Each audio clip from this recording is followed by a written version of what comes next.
بسم اللہ الرحمن الرحیم نحمده ونصلی علی رسولہ الکریم اما بعد فاعوذ باللہ السمیع العلیم من الشیطان الرجیم بسم اللہ الرحمن الرحیم قال اللہ تبارک وتعالی فی کتاب الکریم ان اللہ وملائکتہ یصلون علی النبی یا ایہا الذین آمنوا صلوا علیہ وسلموا تسلیما اللہم صل علی محمد وعلی آل محمد کما صلیت علی ابراہیم وعلی آل ابراہیم انک حمید مجید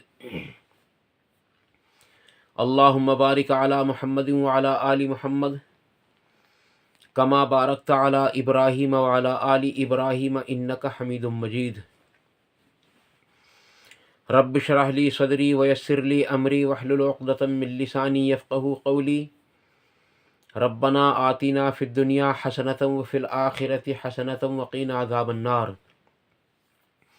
ربنا آتنا من لدنک رحمۃ وہیئ لنا من امرنا رشدا لا الہ الا انت سبحانک انی کنت من الظالمین حسبنا اللہ ونعم الوکیل یا حی یا قیوم برحمتک استغیث لا حول ولا قوة الا باللہ العلی العظیم۔ ہمارا ایمان کیسا ہو؟ عزیز دوستو، اس ضمن میں آپ کے سامنے دو احادیث بیان کروں گا اور اس سے پتہ اندازہ یہ ہو جائے گا کہ ہم سب کو ایمان کیسا لانا چاہیے۔ اللہ تبارک و تعالیٰ نے قرآن کریم کے اندر ارشاد فرمایا یا ایہا الذین آمنوا ادخلوا فی السلم کافہ ولا تتبعوا خطوات الشیطان انہ لکم عدو مبین۔ مجھے اس آیت کا حوالہ تو اس وقت ذہن میں نہیں ہے، لیکن قرآن کریم کے اندر اللہ تبارک تعالیٰ نے ارشاد فرمایا کہ اے ایمان والو، داخل ہو جاؤ پورے کے پورے اسلام میں اور نہ کرو اطاعت شیطان کی کہ وہ تمہارا کھلا ہوا دشمن ہے۔ عزیز دوستو، آج ہمارے ایمان کی جو کیفیت ہے وہ ایک الگ ہو گئی ہے۔ ہم کسی کے بھی جادو کو اور کسی کی بھی ایسی انہونی بات کو اس کو جو ہے کرامت کا نام دے کر ہم اس کے پیچھے ہو جاتے ہیں۔ عزیز دوستو، ہرگز ایسا نہیں ہے، کیونکہ اللہ تبارک تعالیٰ نے قرآن کریم کے اندر یا نبی اکرم صلی اللہ علیہ وسلم نے احادیث صحیحہ کے اندر کوئی ایسی چیز، ایسی دعا، ایسی آیت، ایسی کوئی چیز نہیں بتلائی ہے جو آنکھوں دیکھتی کسی چیز کو تبدیل کر سکے۔ ہاں، یہ معجزات ہوا کرتے تھے انبیاء علیہ الصلاۃ والسلام کے ساتھ۔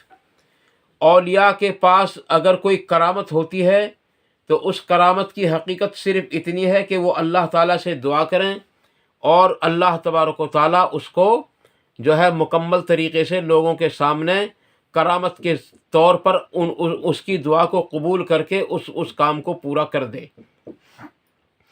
یہ کوئی کرامت نہیں ہے کہ صابر صاحب مسجد سے باہر بیٹھیں اور لوگ جمعے کی نماز پڑھ رہے ہوں اور جب سجدے کے اندر جائیں تو صابر صاحب کہیں کہ اے مسجد تو کیوں کھڑی ہے، تو بھی سجدے میں چلی جا، اور مسجد گر کر تمام کے تمام لوگ وہاں دب کر مر جائیں۔ یہ کوئی کرامت نہیں عزیز دوستو، یہ دھوکہ ہے اور یہ جھوٹ ہے۔ اس کے جھوٹ ہونے میں کوئی شک و شبہ جو ہے موجود نہیں ہے۔ اس لیے ایسی کرامتوں سے ہم سب کو بالکل قطعی طور پر انکار ہے۔ ہم ایسی کرامات کو ہرگز اقرار کے ساتھ اپنے دلوں کے اندر نہیں جما سکتے۔ یہ کوئی کرامت نہیں ہے عزیز دوستو کہ صابر صاحب اپنے جنازے کی نماز خود پڑھائیں کیونکہ اگر یہ کرامت ہو سکتی تھی تو یہ ایک معجزہ بھی ہو سکتا تھا۔ نبی اکرم صلی اللہ علیہ وسلم اپنے جنازے کی نماز خود پڑھا لیتے۔ ابو بکر صدیق رضی اللہ تعالیٰ عنہ، عمر فاروق رضی اللہ تعالیٰ عنہ، عثمان غنی رضی اللہ تعالیٰ عنہ، حضرت علی رضی اللہ تعالیٰ عنہ، جو 10 صحابہ ہیں جن کو اللہ تبارک و تعالیٰ کے نبی جناب محمد الرسول اللہ صلی اللہ علیہ وسلم نے دنیا ہی میں جنت کی بشارت دی ہے، جن کو عشرائے مبشرہ کہتے ہیں، وہ ان میں سے کوئی ایک بھی ایسا نہیں نکلا جس نے اپنے جنازے کی نماز خود پڑھائی ہو۔ تو عزیز دوستو، ان صحابہ جیسا تو ہے ہی کوئی نہیں، اور یہ جو ولی ہیں یہ تو شے کوئی نہیں۔ پتہ یہ چلا عزیز دوستو، اس لیے ہم سب کو چاہیے کہ ہم کرامتوں کے پیچھے لگ کر اپنے ایمان کو ضائع نہ کریں۔ اللہ کی قسم، کرامتیں تو ایسی ایسی بھی دکھانے والے آئیں گے۔ مجھے ایک حدیث یاد پڑ رہی ہے، اور میں یہی 2 حدیث آپ کے سامنے پیش کروں گا۔ پہلی حدیث میں آپ کے سامنے پیش کرنے لگا ہوں، اس میں سے یہ قیامت کی نشانیوں میں سے، جب دجال ظاہر ہو جائے گا تو لوگوں کو اپنے ساتھ لے لے گا، اس کے ساتھ جنت بھی ہوگی، اس کے ساتھ جہنم بھی ہوگی۔ جو اس کے نافرمان ہوں گے وہ ان کو اپنے زوم میں جہنم کے اندر ڈالے گا، البتہ اللہ تبارک و تعالیٰ ان کو جنت میں ڈالے گا، اور جو اس کے نافرمان ہوں گے وہ ان کو اپنے زوم میں وہ جو ہے جنت کے اندر ڈال دے گا، البتہ اللہ تبارک و تعالیٰ ان کو اپنے فضل و کرم سے جنت کے اندر داخل فرمائے گا۔ یعنی اس کی جو آگ ہوگی، اس کی جو جہنم ہوگی، وہ حقیقت میں جنت ہوگی، اور جو اس کی جنت ہوگی، جو اس کا باغ ہوگا، حقیقت میں وہ جہنم ہوگا۔ وہ بالکل الٹ ہوگا عزیز دوستو، اور وہ تقریباً 40 دن دنیا کے اندر رہے گا۔ یہ بھی بات حدیثوں سے ثابت ہے، 40 دن دنیا میں رہے گا، اور پہلا دن 1 سال کے برابر کا ہوگا، دوسرا دن 1 ماہ کے برابر کا ہوگا، اور تیسرا دن 1 ہفتے کے برابر کا ہوگا، اور باقی 37 دن ایسے ہوں گے جیسے کہ آج جو ہے ہمارے زمانے میں جو یہ دن چل رہے ہیں، باقی 37 دن ایسے ہوں گے۔ یعنی تقریباً 1 سال 2 ماہ اور 7 دن تک تقریباً رہے گا، یا اس سے بھی کچھ زیادہ، کیونکہ میں نے بغیر حساب جو ہے حساب جوڑے میں نے آپ کے سامنے یہ بات رکھ دی ہے۔ یہ تقریباً 1 سال 1 ماہ اور 14 دن کی مقدار میں اس دنیا کے اندر رہے گا لگ بھگ۔ تو عزیز دوستو، اس میں وہ کیا کیا کرامات دکھائے گا، اور کیا کیا لوگ اس کی کرامات کو معجزہ سمجھ رہے ہوں گے۔ وہ کیا دکھائے گا؟ کسی کے باپ کو قبر کے اندر سے زندہ کر کے اس کے سامنے کھڑا کر دے گا، کسی مردے کو نکال کر کھڑا کر دے گا، کیونکہ اس کے ساتھ شیاطین ہوں گے، جنات ہوں گے، اور وہ اس کسی کے باپ کی جو صدیوں پہلے مر چکا ہوگا، جو کئی سال پہلے مر چکا ہوگا، اس کی شکل میں آ کر کہے گا اسی کی قبر کے اندر سے نکلتا ہوا کہ دیکھ میں تیرا باپ ہوں۔ عزیز دوستو، حالانکہ وہ اس کا باپ نہیں ہوگا، بلکہ وہ کھلم کھلا شیطان ہوگا۔ اب میں بتانا یہ چاہ رہا تھا آپ کو کہ ہمارا ایمان کیسا ہو۔ ہمارا ایمان ایسا ہونا چاہیے کہ ایک اللہ والا، ایک ایمان والا اس کے پاس جانے کی کوشش کرے گا، اور حتیٰ کہ اس تک پہنچ جائے گا، اور اس سے کہے گا کہ تو شیطان ہے، تو دجال ہے۔ وہ کہے گا مجھ پر ایمان لے آ، میں تیرا رب ہوں، لیکن وہ انکار کرے گا اور کہے گا کہ میرا رب وہ ہے جس کے ہاتھ میں میری زندگی اور میری موت ہے۔ عزیز دوستو، پھر وہ کیا کرے گا دجال اس کے ساتھ معلوم ہے؟ وہ اس کے ساتھ یہ کرے گا کہ اس کو قتل کر دے گا، قتل کر کے اس کے ٹکڑے ٹکڑے بکھیر دے گا، اور بکھیرنے کے بعد پھر اس سے تھوڑے فاصلے پر کھڑا ہو کر اس کو آواز دے گا، اور وہ اکٹھا ہو کر کے زندہ ہو کر کے اس کے پاس پہنچے گا۔ تو دجال اس سے کہے گا کہ دیکھ موت اور زندگی میرے ہاتھ میں ہے یا نہیں ہے؟ کہ میں نے تجھ کو پہلے موت دی اور اس کے بعد زندگی بھی میں نے ہی دے دی تجھ کو. تو میرا مقصد یہ ہے کہ ہمارا ایمان کیسا ہو. میں آپ کو یاد دلا رہا ہوں بار بار کہ ہمارا ایمان کیسا ہو. ہم کسی کے معجزے کو دیکھ کر، ہم کسی کی کرامت کو دیکھ کر، ہم کسی کے جادو کے اثر کو دیکھ کر کسی سے متاثر نہ ہوں، کیونکہ معجزہ صرف انبیاء کو دیا جاتا تھا اور وہ بھی اللہ ہی کے حکم سے ہوتا تھا. کرامت صرف یہی ہوتی ہے کہ کوئی آدمی اللہ کے سامنے ہاتھ اٹھائے، یا اللہ بارش نہیں ہو رہی ہے تو بارش برسا دے، اور اس کی دعا قبول ہو جائے اور اللہ تعالیٰ بارش کر دے، یا بارش کو بند کر لے، یا ہوا چلا دے، یا سردی کم کر دے، یا گرمی کم کر دے.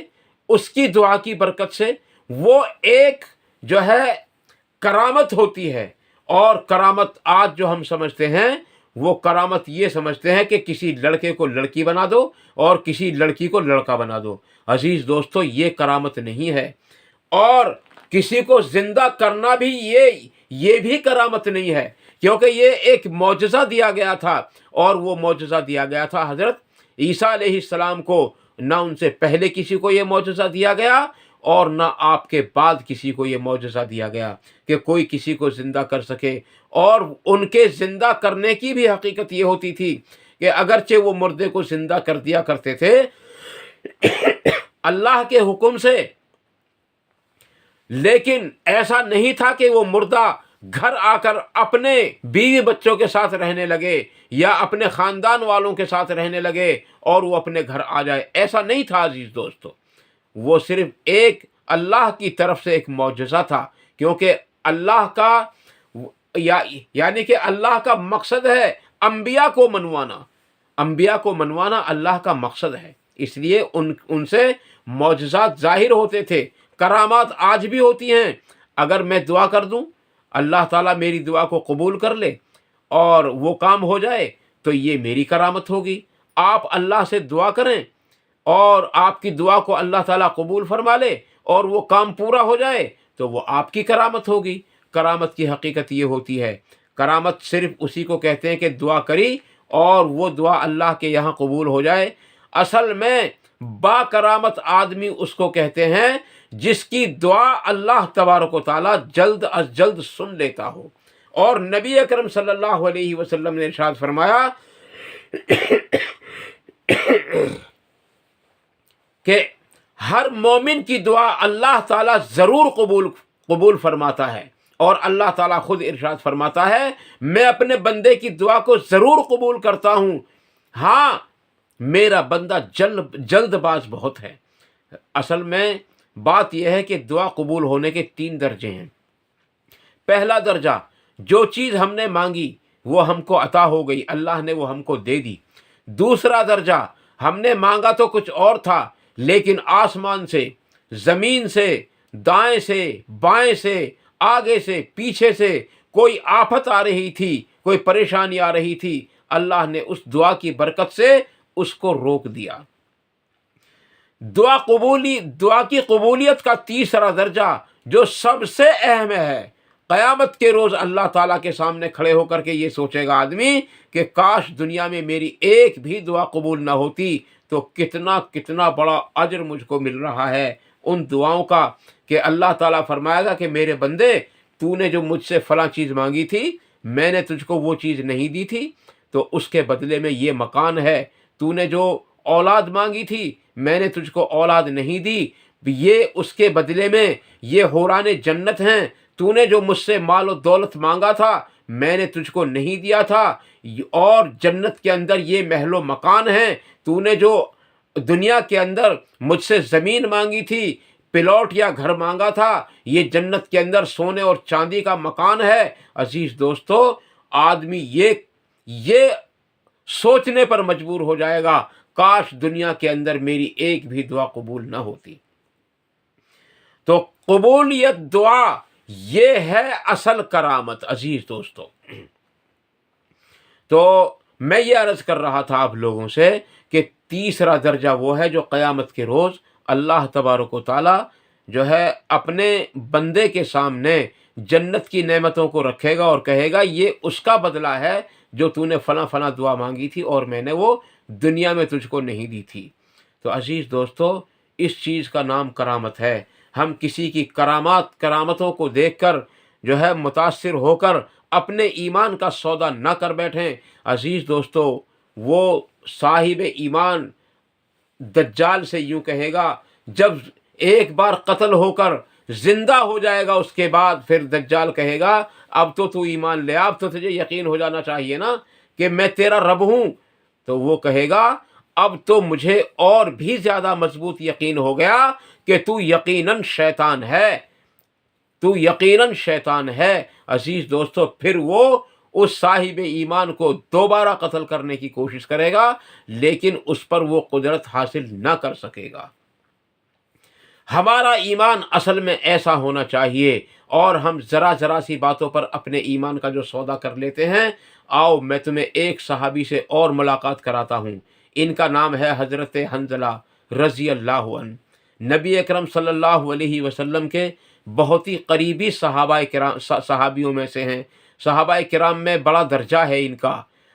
اول تو ہر صحابی اللہ تبارک و تعالیٰ کے نزدیک سب سے اونچا ہے۔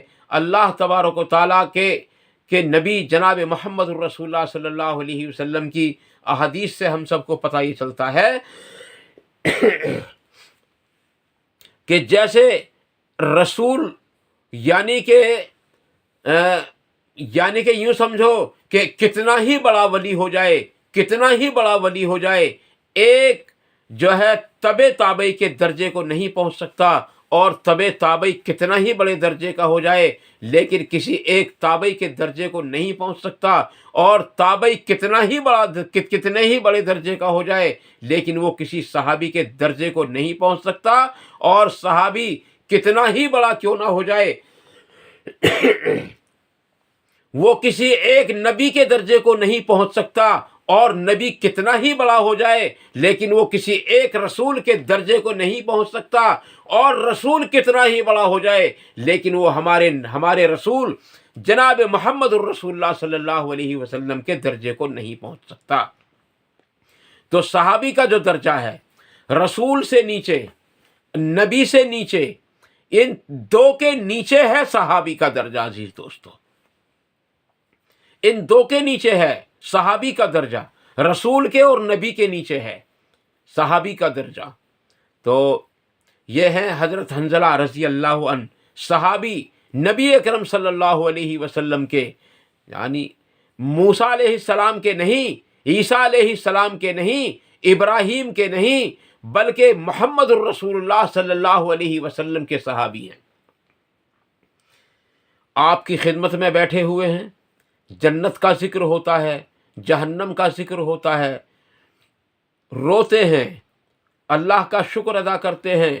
جب جنت کا ذکر ہوتا ہے تو اللہ کا شکر ادا کرتے ہیں اور خوشی ہوتی ہے، اور جب جہنم کا ذکر ہوتا ہے تو روتے ہیں اور غم ہوتا ہے، اور اللہ تعالیٰ سے جہنم سے پناہ مانگتے ہیں اور جنت کی طلب کرتے ہیں۔ اللہ کے نبی صلی اللہ علیہ وسلم نے ارشاد فرمایا، جو شخص دنیا کے اندر رہ کر جنت کی 3 مرتبہ تمنا کرے، اللہ سے کہے یا اللہ مجھے جنت عطا فرما، تو جنت کہتی ہے اے اللہ تو اس کو مجھے عطا فرما دے۔ اسی طریقے سے جب آدمی 3 بار جہنم سے پناہ مانگتا ہے تو جہنم کہتی ہے یا اللہ جب یہ مجھ سے پناہ مانگ رہا ہے تو اس کی مجھ سے حفاظت فرما۔ عزیز دوستو، جنت سے بھی پناہ مانگیں، جہنم سے بھی پناہ مانگیں۔ اللہم اجرنی من النار، اللہم اجرنی من النار، اللہم اجرنی من النار۔ اس دعا کو صبح اور شام 7 مرتبہ پڑھیں، فجر کی نماز کے بعد اور مغرب کی نماز کے بعد، کسی سے بات چیت کرنے سے پہلے۔ حدیث شریف کے اندر آتا ہے، نبی صلی اللہ علیہ وسلم نے فرمایا کہ جس دن صبح کو پڑھی یا جس دن شام کو پڑھی، اس دن یا اس رات میں مر گیا تو وہ جہنم سے بچ جائے گا اور جہنم کے اندر اس کا داخلہ نہیں ہوگا۔ لیکن اس کے لیے اور بھی اعمال شرائط ہیں، خالی اس دعا سے نہیں بلکہ اعمال اور بھی شرائط ہیں اس کے لیے۔ عزیز دوستو، تو حضرت حنظلہ رضی اللہ تعالیٰ عنہ روتے ہیں اور خوش بھی ہوتے ہیں، لیکن جب اپنے گھر جاتے ہیں تو بیوی بچوں کے سامنے جنت کو بھی اور جہنم کو بھی، جنت کا شوق اور جہنم کا خوف ختم ہو جاتا ہے، اور اپنے بیوی بچوں کے ساتھ ہنستے ہیں، بولتے ہیں اور سارے کام کرتے ہیں۔ ایک روز اچانک خیال آیا، حنظلہ تجھے کیا ہوا؟ تو نبی کی مجلس میں ہوتا ہے تو جنت کی نعمتوں پر خوش ہوتا ہے اور جہنم پر روتا ہے، اور یہاں بیوی بچوں کے سامنے آ کر سب کچھ بھول گیا۔ بس یہ کہتے ہوئے زبان سے نکلتا ہے، بے ساختہ حنظلہ تو منافق ہو گیا۔ عزیز دوستو، میرا اس ویڈیو کا جو موضوع ہے، آج ہمارا ایمان کیسا ہو، اس کا موضوع یہ ہے۔ سب سے پہلے ہم دیکھیں کہ صحابی کا ایمان کیسا ہے۔ صحابی کا ایمان کیسا ہے؟ حنظلہ تو منافق ہو گیا۔ اتنی سی بات کے اوپر جو جائز ہے، اور بیوی بچوں کے ساتھ ہنسنا، بولنا، کھیلنا ان کے ساتھ، اور سارے کام کرنا بڑی سعادت کی بات ہے، بڑی بڑی فضیلتیں اللہ کے نبی صلی اللہ علیہ وسلم سے ثابت ہیں۔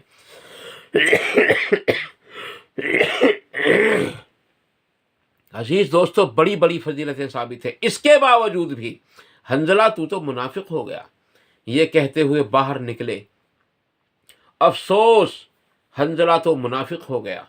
آج ہماری نمازیں چھوٹ جائیں، روزے چھوٹ جائیں، کسی کا مال دبا لیں، کسی سے زنا کر لیں، کہیں چوری کر لیں، کہیں جوا کھیل لیں، کہیں گالی بک دیں، کہیں بدگوئی کر دیں، کہیں چغلی کر دیں، کسی کی غیبت کر دیں، ہمارے ایمان پر کوئی فرق نہیں آتا۔ عزیز دوستو، یہ کیسا ایمان ہے ہمارا؟ موضوع ہے ہمارا ایمان کیسا ہو، اس بات کو یاد رکھیں۔ عزیز دوستو، یہ کہتے ہوئے آپ باہر نکلے تو غالباً ابو بکر صدیق تھے۔ ایک بات اور بھی یاد رکھو، صحابی کوئی کتنا ہی بڑے درجے کا کیوں نہ ہو جائے، لیکن ابو بکر صدیق کے درجے کو نہیں پہنچ سکتا، یہ بھی واضح رہے۔ تو عزیز دوستو، ابو بکر صدیق سامنے ہیں اور کہہ رہے ہیں کہ ابو بکر، حنظلہ تو منافق ہو گیا۔ حضرت ابو بکر صدیق رضی اللہ عنہ کہنے لگے، سبحان اللہ، کیا کہہ رہے ہیں آپ؟ میں صحیح کہہ رہا ہوں کہ حنظلہ منافق ہو گیا۔ تو ابو بکر صدیق نے پوچھا کہ بات کیا ہوئی؟ کہ بات یہ ہوئی کہ جب ہم نبی کی مجلس میں ہوتے ہیں تو کیفیت ہماری یہ ہوتی ہے، اور جب ہم گھر میں بیوی بچوں کے پاس آ جاتے ہیں تو کیفیت ہماری یہ ہو جاتی ہے۔ انہوں نے پوری بات کو دہرایا، میں ویڈیو کو مختصر کرنا چاہتا ہوں یہاں، ورنہ انہوں نے پوری بات کو دہرایا تھا۔